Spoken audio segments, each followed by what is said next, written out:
Then होता क्या है, वो वोडका पूरा पी लेता है और इतना सा वोडका बचता है बस। ठीक है, बचने के बाद वो अपनी टी शर्ट को रिमूव करता है। इसका पूरा वीडियो क्लिप दिखाएंगे आपको, तो वीडियो में लास्ट तक बने रहें। जैसे कि आप सभी जानते हैं, महेश पांडे के वायरल वीडियो के बाद ये मोहतरमा अपने यूट्यूब चैनल पे एक वीडियो अपलोड किए हैं और उस वीडियो में बता रहे हैं कि महेश पांडे होटल में कपड़ा उतार करके क्या क्या इनके साथ बदसलूकी किए। इनके वीडियो को देखने से साफ जाहिर होता है कहीं न कहीं दोनों पक्षों से कुछ न कुछ छुपाया जा रहा है। बाकी इस संबंध में आपका क्या राय है, कमेंट बॉक्स पे हमें जरूर बताएं।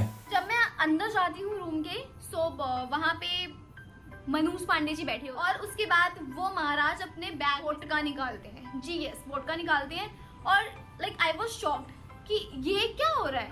लाइक मैं अकेली थी वहाँ पे, मैं कुछ नहीं कर सकती थी। वोडका निकालता है और मैंने उससे पूछा कि ये चीज़ है, तो बोलता है कि आपको तो पता ही है भोजपुरी इंडस्ट्री के लिए तो ये सब बिल्कुल नॉर्मल है, बस थोड़ा सा करते हैं, उसके बाद हम आपका इंटरव्यू लेते हैं।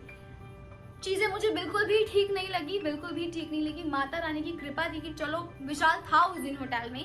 देन होता क्या है, वो वोडका पूरा पी लेता है और इतना सा वोडका बचता है बस। ठीक है, बचने के बाद वो अपनी टी शर्ट को रिमूव करता है और फिर बैठ के स्मोक कर रहा होता है। देन विशाल आते हैं और विशाल को झुंड में नहीं आते हैं, विशाल के कुछ फ्रेंड्स आ रखे होते हैं ऑलरेडी उनके पास, तो वो उन 2-3 फ्रेंड्स को लेकर रूम में एंटर करते हैं।